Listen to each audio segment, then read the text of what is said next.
أعوذ بالله من الشيطان الرجيم. بسم الله الرحمن الرحيم. الحمد لله الذي أنزل على عبده الكتاب ولم يجعل له عوجا قيما لينذر بأسا شديدا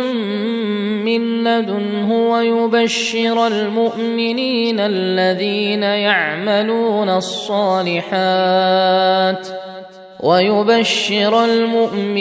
الذين يعملون الصالحات أن لهم أجرا حسنا ماكثين فيه أبدا وينذر الذين قالوا اتخذ الله ولدا ما لهم به من علم ولا لآبائهم كبرت كلمة تخرج من أفواههم إن يقولون إلا كذبا فلعلك باخع نفسك على آثارهم إن لم يؤمنوا بهذا الحديث أسفا إنا جعلنا ما على الأرض زينة لها لنبلوهم أيهم أحسن عملا وإنا لجاعلون ما عليها صعيدا جرزا أم حسبت أن أصحاب الكهف والرقيم كانوا من آياتنا عجبا إذ أوى الفتية إلى الكهف فقالوا ربنا آتنا من لدنك رحمة وهيئ لنا من أمرنا رشدا فضربنا على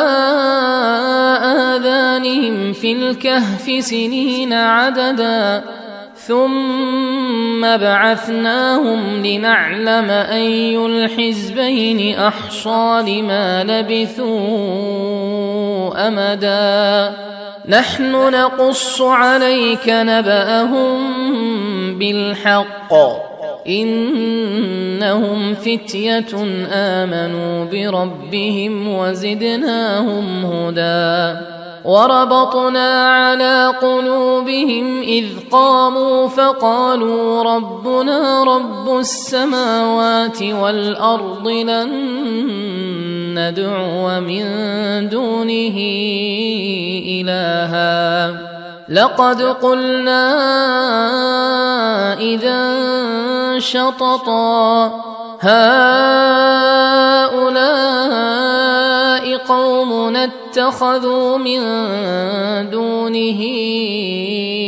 آلهة لولا يأتون عليهم بسلطان بين فمن أظلم ممن افترى على الله كذبا وإذ اعتزلتموهم وما يعبدون إلا الله فأووا إلى الكهف ينشر لكم ربكم من رحمته ويهيئ لكم من أمركم مرفقا وترى الشمس إذا طلعت تزاور عن كهفهم ذات اليمين وإذا غربت تقرضهم ذات الشمال وهم في فجوة منه ذلك من آيات الله من يهد الله فهو المهتد ومن يضلل فلن تجد له وليا مرشدا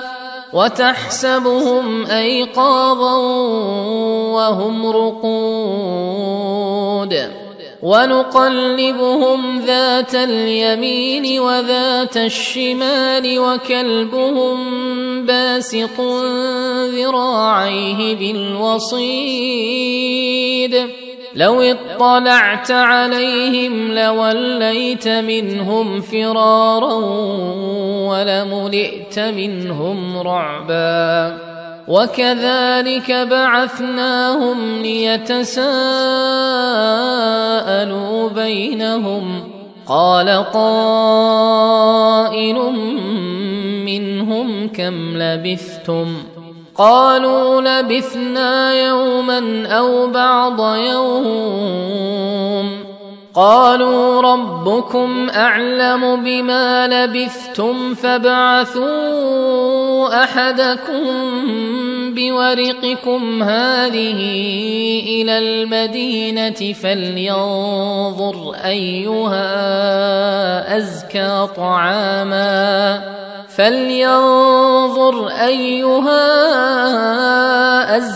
طعاما فليأتكم برزق منه وليتلطف ولا يشعرن بكم أحدا إنهم إن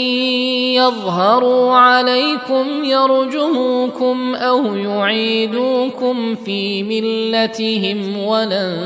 تفلحوا إذا أبدا وكذلك أعثرنا عليهم ليعلموا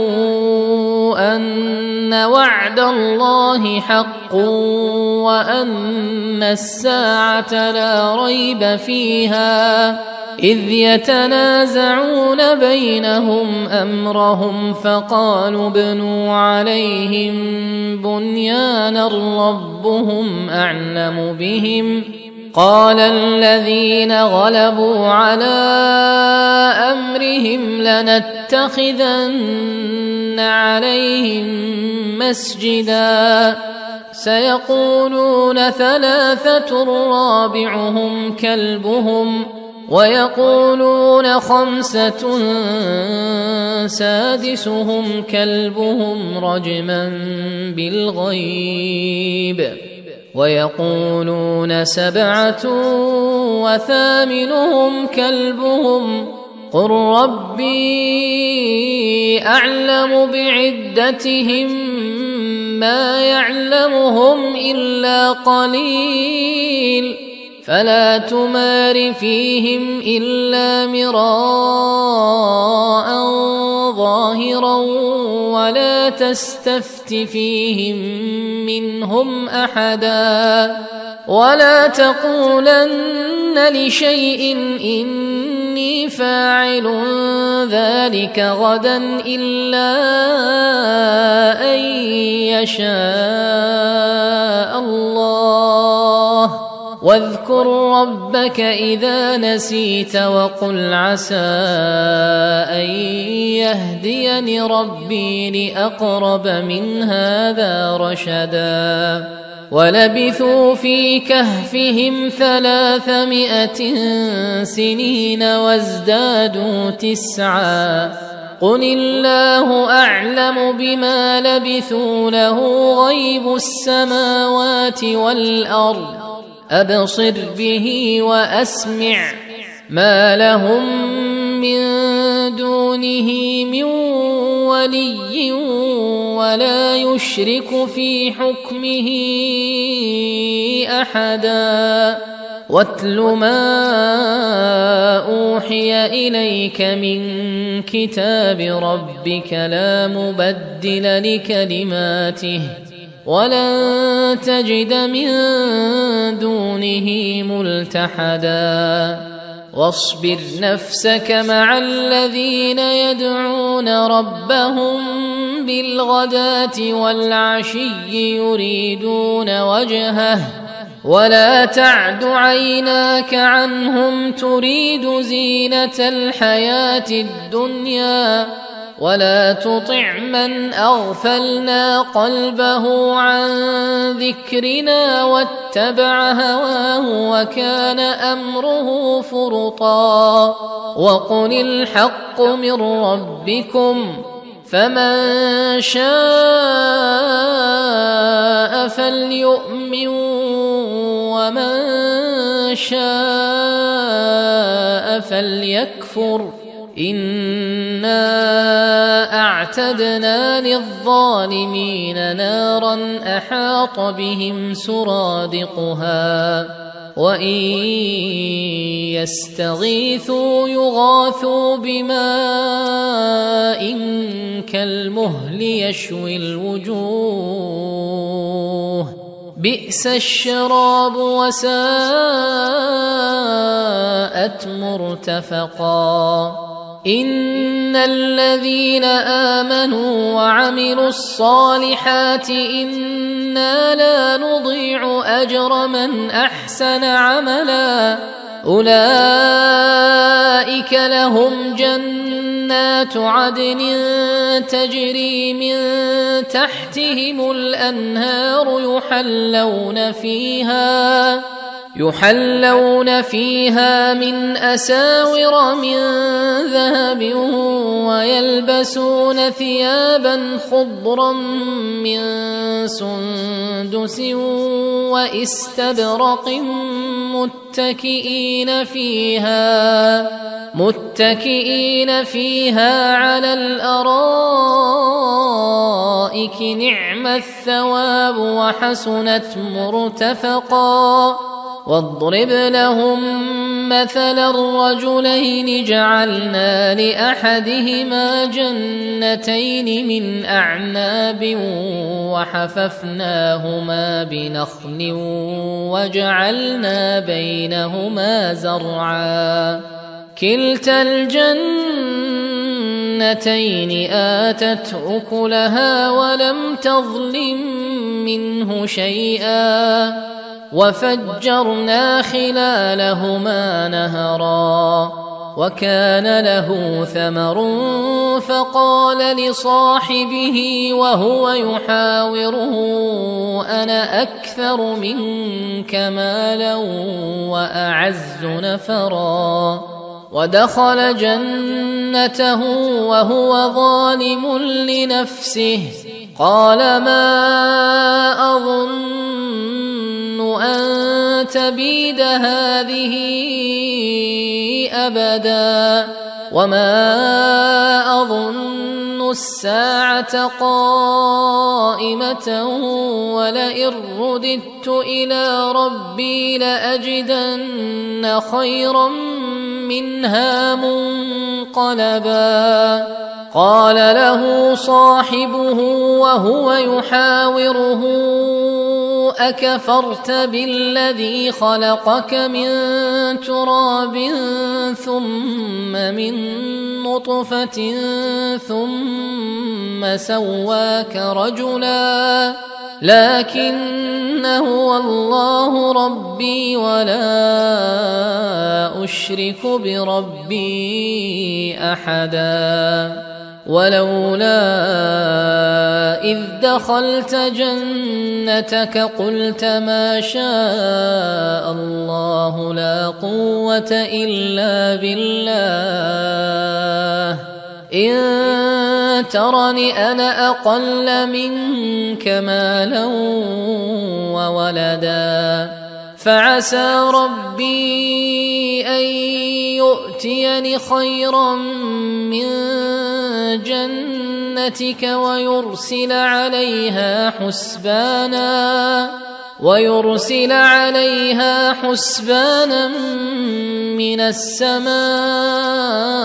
فتصبح صعيدا زلقا أو يصبح ماؤها غورا فلن تستطيع له طلبا وأحيط بثمره فأصبح يقلب كفيه على ما أنفق فيها وهي خاوية على عروشها ويقول يا ليتني لم أشرك بربي أحدا ولم تكن له فئة ينصرونه من دون الله وما كان منتصرا هنالك الولاية لله الحق هو خير ثوابا وخير عقبا واضرب لهم مثل الحياة الدنيا كماء إن أنزلناه من السماء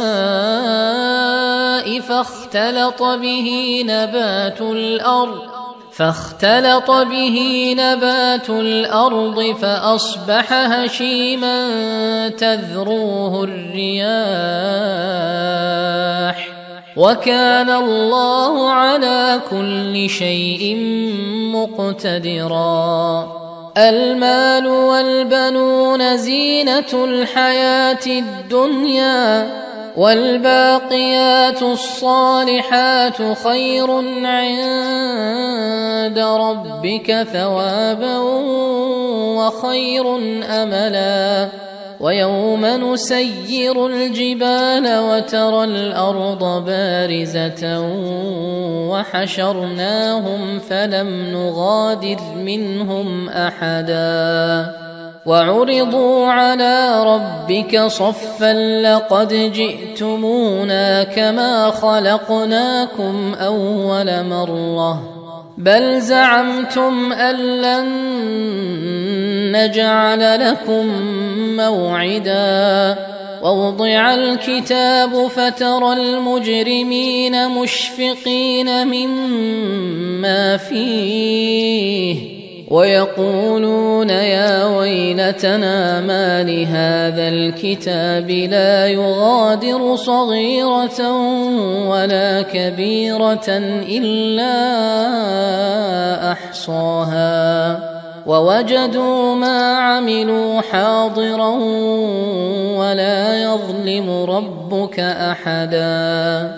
وإذ قلنا للملائكة اسجدوا لآدم فسجدوا إلا إبليس كان من الجن ففسق عن أمر ربه أفتتخذونه وذريته أولياء من دوني وهم لكم عدو بئس للظالمين بدلا ما أشهدتهم خلق السماوات والأرض ولا خلق أنفسهم وما كنت متخذ المضلين عضدا ويوم يقول نادوا شركائي الذين زعمتم فدعوهم فلم يستجيبوا لهم وجعلنا بينهم موبقا ورأى المجرمون النار فظنوا أنهم مواقعوها ولم يجدوا عنها مصرفا ولقد صرفنا في هذا القرآن للناس من كل مثل وكان الإنسان أكثر شيء جدلا وما منع الناس أن يؤمنوا إذ جاءهم الهدى ويستغفروا ربهم إلا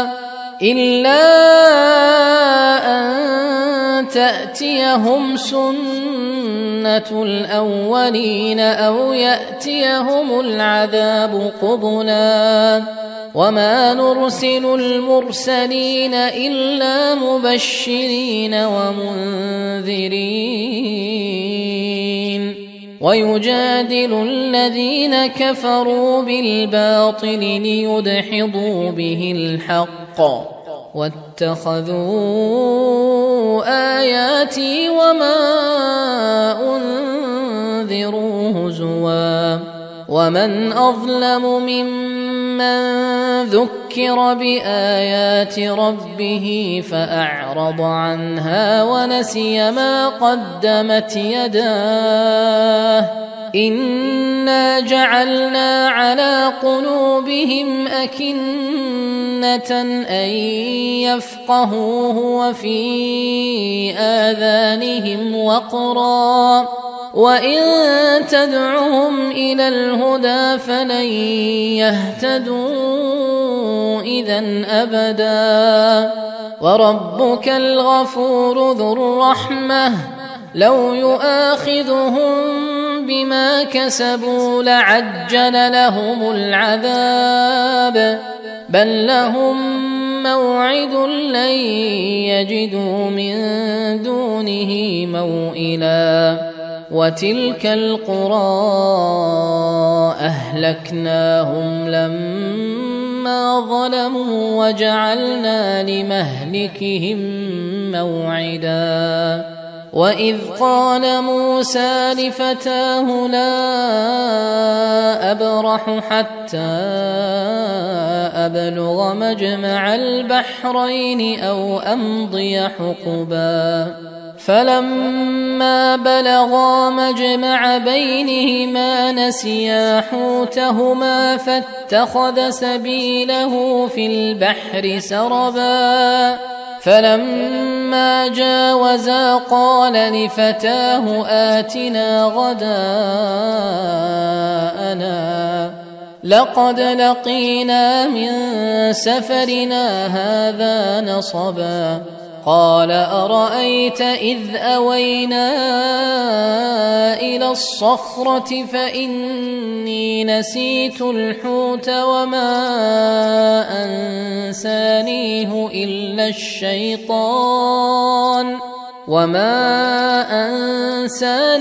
إلا الشيطان أن أذكره واتخذ سبيله في البحر عجبا قال ذلك ما كنا نبغي فارتدا على آثارهما قصصا فوجدا عبدا من عبادنا آتيناه رحمة من عندنا وعلمناه من لدنا علما قال له موسى هل أتبعك على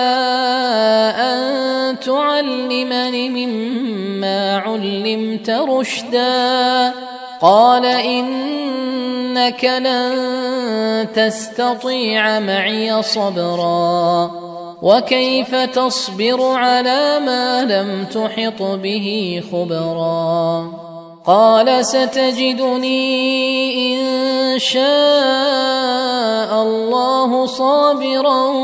ولا أعصي لك أمرا قال فإن اتبعتني فلا تسألني عن شيء حتى أحدث لك منه ذكرا فانطلقا حتى إذا ركبا في السفينة خرقها قال أخرقتها لتغرق أهلها لقد جئت شيئا إمرا قال ألم أقل إنك لن تستطيع معي صبرا قال لا تؤاخذني بما نسيت ولا ترهقني من أمري عسرا فانطلقا حتى إذا لقيا غلاما فقتله قال أقتلت نفسا زكية بغير نفس لقد جئت شيئا نكرا قال ألم أقل لك إنك لن تستطيع معي صبرا قال إن سألتك عن شيء بعدها فلا تصاحبني قد بلغت من لدني عذرا.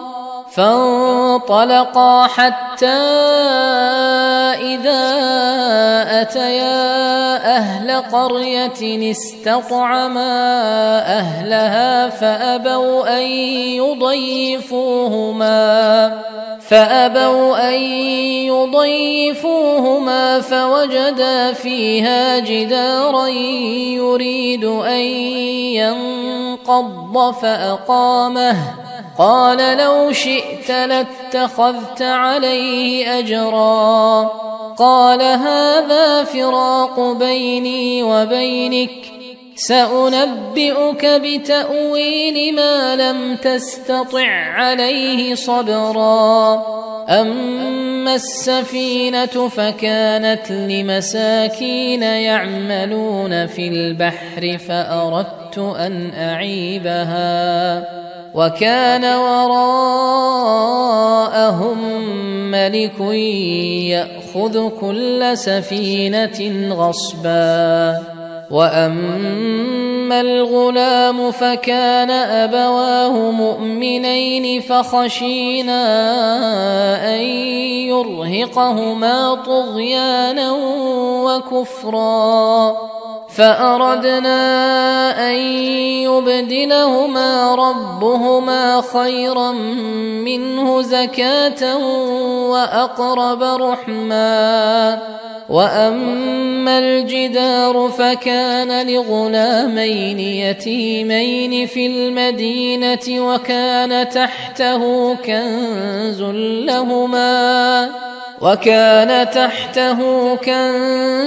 لهما وكان أبوهما صالحا فأراد ربك أن يبلغا أشدهما ويستخرجا كنزهما رحمة من ربك وما فعلته عن أمري ذلك تأويل ما لم تسطع عليه صبرا. ويسألونك عن ذي القرنين قل سأتلو عليكم منه ذكرا. إنا مكنا له في الأرض وآتيناه من كل شيء سببا فأتبع سببا حتى إذا بلغ مغرب الشمس وجدها تغرب في عين حمئة ووجد عندها قوما قلنا يا ذا القرنين إما أن تعذب وإما أن تتخذ فيهم حسنا. قال أما من ظلم فسوف نعذبه ثم يرد إلى ربه فيعذبه عذابا نكرا. وأما من آمن وعمل صالحا فله جزاء الحسنى وسنقول له من أمرنا يسرا. ثم أتبع سببا حتى إذا بلغ مطلع الشمس وجدها تطلع على قوم لم نجعل لهم من دونها سترا. كذلك وقد أحطنا بما لديه خبرا. ثم أتبع سببا حتى إذا بلغ بين السدين وجد من دونهما قوما لا يكادون يفقهون قولا قالوا يا ذا القرنين إن يأجوج ومأجوج مفسدون في الأرض فهل نجعل لك خرجا على أن تجعل بيننا وبينهم سدا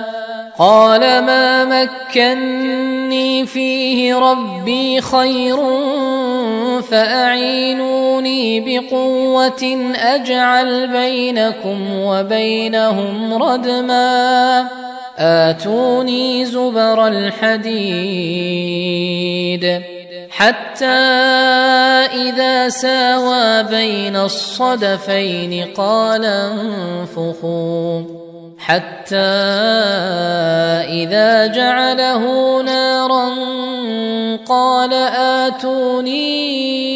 أفرغ عليه قطرا فما استطاعوا أن